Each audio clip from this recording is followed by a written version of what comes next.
नमस्कार दोस्तों, आपका फिर से एक बार साहस स्टडी चैनल में आपका बहुत बहुत स्वागत है। दोस्तों इस वीडियो में हम बात करेंगे जो केमिस्ट्री, ठीक है, वो अभी 11th क्लास की केमिस्ट्री के बारे में। और यह फर्स्ट चैप्टर आपका होगा।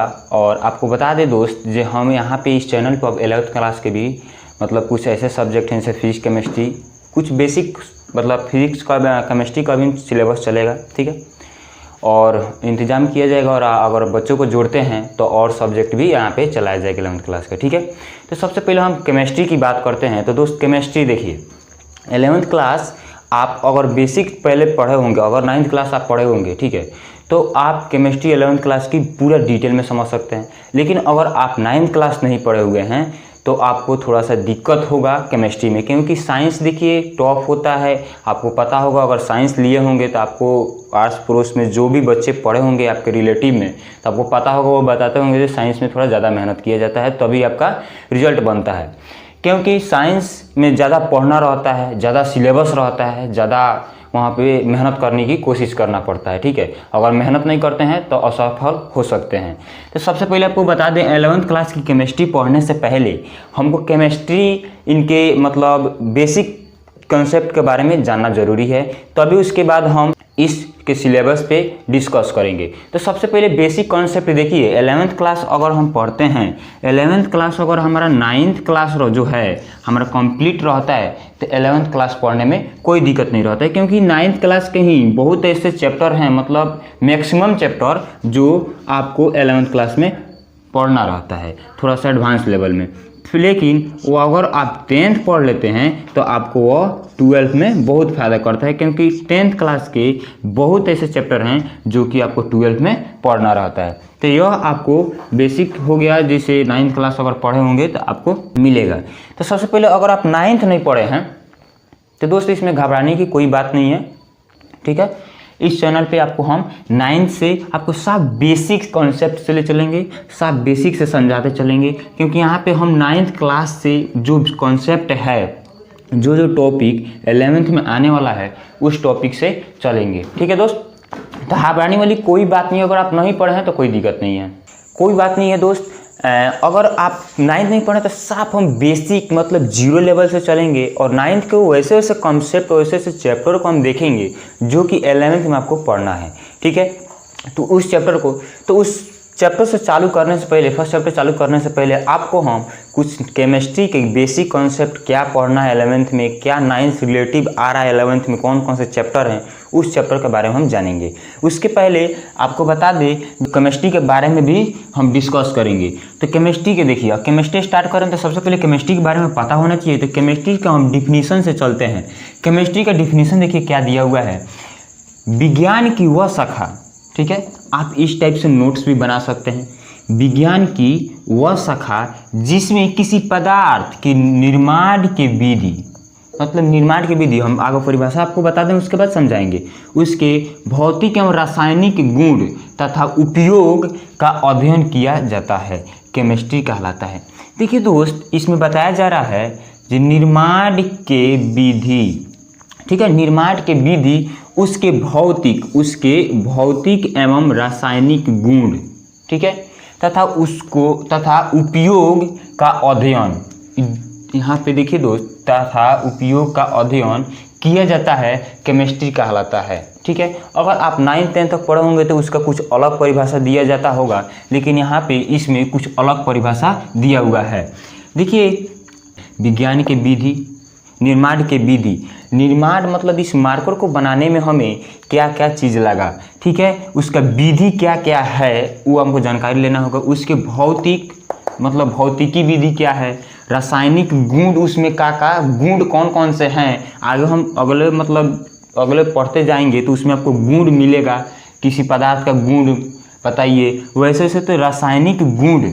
उसके बाद उपयोग करने का अध्ययन, उसका हम मार्कर बना दिए, इस पदार्थ को बना दिए, तो इस पदार्थ का हम उपयोग कैसे करें, इसका अध्ययन हमको पता रहेगा तभी तो हम इसका उपयोग कर पाएंगे भाई। उसी प्रकार देखिए, जैसे से आपको समझ में आ जाएगा इस परिभाषा को, चीनी का निर्माण, ठीक है, गन्ना से किया जाता है, यह विधि केमिस्ट्री के अंतर्गत आता है। यहाँ पे देखिए, चीनी का निर्माण, ठीक है, गन्ना से किया जाता है। अब देखिए, चीनी के जब निर्माण कर रहे हैं तो निर्माण की विधि हमको पता चल रहा है, क्या चीज़, चीनी से निर्माण हो रहा है। ठीक, चीनी का निर्माण हो रहा है क्या चीज़ से? गान्ना से। उसके बाद उसके भौतिक एवं रासायनिक गुण, इसमें कौन कौन से, अब जैसे हम गान्ना रस हो गया, रस से हम चीनी बना दे रहे हैं तो उसमें भौतिक और रासायनिक गुण भी मिला हुआ है। उसके बाद उसका हम उपयोग का अध्ययन, अब चीनी जो बना दी उस चीनी का हम उपयोग कैसे करेंगे, अगर हमको पता नहीं है तो हम उसका उपयोग कर सकते हैं। अगर उपयोग नहीं करेंगे तो उस वस्तु हमारे लिए कोई लाभदायक नहीं है, तो उपयोग हमको उस वस्तु को बनाने के लिए हमको कोई फायदा नहीं है, तो उसको हम बनाएं क्यों? तो उसका यहाँ पे देख लिए निर्माण के विधि, उसके भौतिकी एवं रासायनिक गुण तथा उपयोग का अध्ययन किया जाता है। यह विधि केमिस्ट्री के अंतर्गत आता है। इस विधि को, गन्ना से चीनी जब बन जाता है, इस विधि को हम क्या कहते हैं? केमिस्ट्री के अंतर्गत हम पढ़ते हैं। देखिए उसके बाद हमको पढ़ना है नेक्स्ट टॉपिक, केमिस्ट्री का भाग। केमिस्ट्री के कितने भाग हैं, मतलब केमिस्ट्री के जो है कितने भागों में बांटा गया है। तो देखिए केमिस्ट्री के 3 भाग होते हैं, ठीक है दोस्त, यहाँ पे देखिएगा 3 भाग होते हैं, ठीक है, थोड़ा ध्यान दीजिएगा। यहाँ पे केमिस्ट्री के 3 भाग होते हैं। फर्स्ट नंबर क्या दिया हुआ है? भौतिक रसायन, ठीक है, उसको बोलते हैं फिजिकल केमिस्ट्री, ठीक है। इसमें आपको भौतिक रसायन के बारे में अध्ययन करना है। उसके बाद नेक्स्ट होता है कार्बनिक रसायन, कार्बनिक रसायन इनऑर्गेनिक केमिस्ट्री। इसमें देखिए और कार्बन, आप कार्बन जानते होंगे, आप 9th और 10th में दोस्त पढ़े होंगे। तो केमिस्ट्री का जो कार्बन चैप्टर है, आप कार्बन 10th में दिया होगा, कार्बन और उसके यौगिक, ठीक है, कार्बन एंड उनके यौगिक। तो उनको हम उसमें आप कार्बन के बारे में कुछ थोड़ा मोड़ा तो जानते होंगे। तो कार्बन एवं रासायनिक जो कार्बन और कार्बनिक रसायन है, इनऑर्गेनिक केमिस्ट्री, इसके बारे में और कार्बन के बारे में हमें पढ़ना है। उसके बाद नेक्स्ट टॉपिक है 3 नंबर, इसमें 3वां भाग जो है उसको बोलते हैं कार्बनिक रसायन। तो 3 भाग में क्या है? 3 नंबर कार्बनिक रसायन, इसमें कार्बन के बारे में पढ़ना है, इसमें कार्बन और कार्बन के बारे में पढ़ना है, इसमें और कार्बन के बारे में, इसमें कार्बन के बारे में। तो ऑर्गेनिक केमिस्ट्री, ठीक है, ऑर्गेनिक केमिस्ट्री और इनऑर्गेनिक केमिस्ट्री, हमें 3 टॉपिक के बारे में डिस्कस करना है दोस्त। देखिए फर्स्ट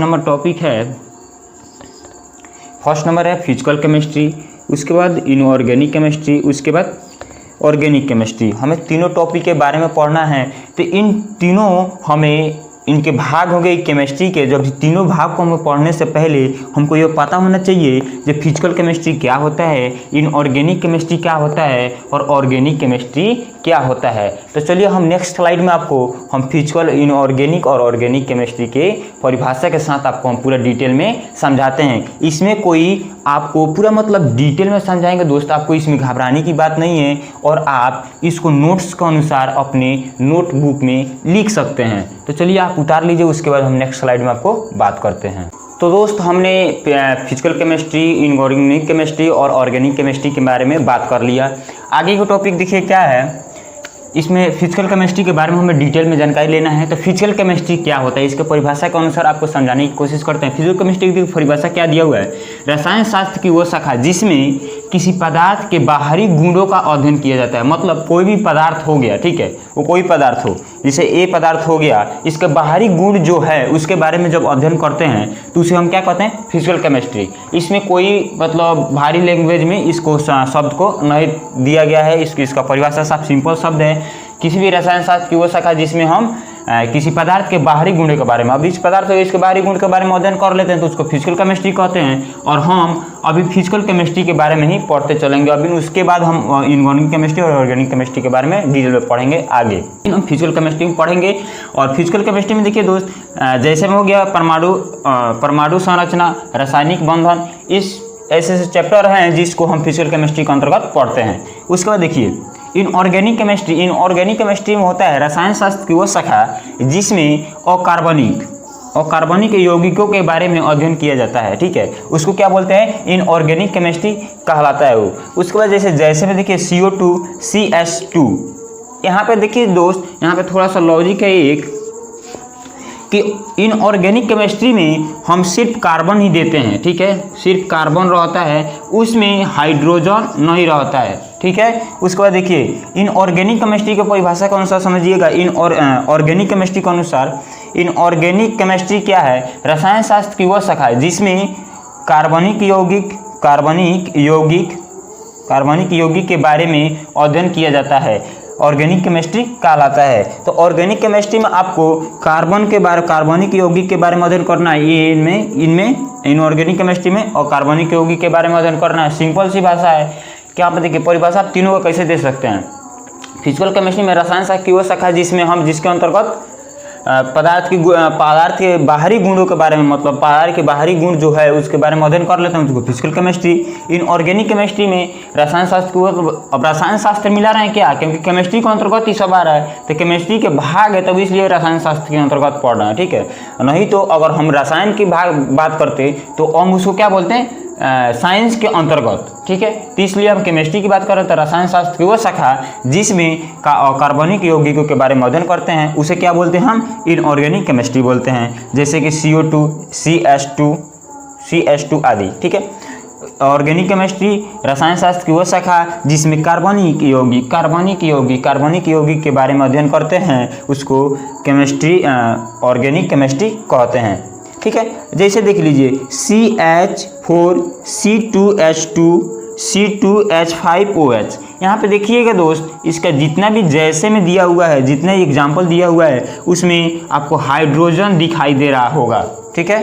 तो हाइड्रोजन दिखाई देता है, और हाइड्रोजन और कार्बन जब रहता है तो उसको क्या बोलते हैं, ऑर्गेनिक केमिस्ट्री। और इसमें देखिए हाइड्रोजन सिर्फ कार्बन दिखाई दे रहा है तो इनऑर्गेनिक केमिस्ट्री। एक लॉजिक है, इसमें रहता है हाइड्रोजन, ठीक है। जब इसमें यौगिक मतलब बाउंड बनता है तो इसमें हाइड्रोजन उपस्थित रहता है। तो इस टाइप से हम ऑर्गेनिक, इनऑर्गेनिक और फिजिकल केमिस्ट्री को हम अध्ययन करेंगे। तो इसमें दोस्त सबसे पहले हम आपको बता दें कि पदार्थ जो ब्रह्मांड बना हुआ है, इस ब्रह्मांड को फिजिकल मतलब केमिस्ट्री की क्या ज़रूरत है। तो आपको हम यहाँ तक आपको समझ में आ चुका है, तो नोटबुक में आप इसको उतार लीजिए, ठीक है, नोट्स बना लीजिए इसको, ठीक है। तो दोस्तों आपको यहाँ पे समझ में आ चुका होगा फिजिकल, इनऑर्गेनिक और ऑर्गेनिक केमिस्ट्री क्या है और केमिस्ट्री क्या है।